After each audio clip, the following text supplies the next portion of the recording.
Slogan: సత్యత అనేది సమయానుసారముగా స్వయమే సిద్ధి అవుతుంది. సత్యతను రుజువు చేసే అవసరమైతే లేదు.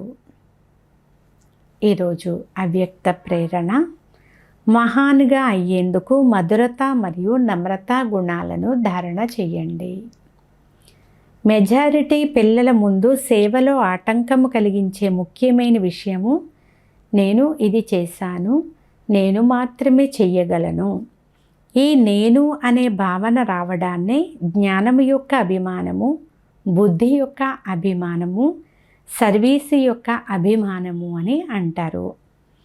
ఈ రూపాలలోనే కదా విఘ్నాలు వస్తాయి.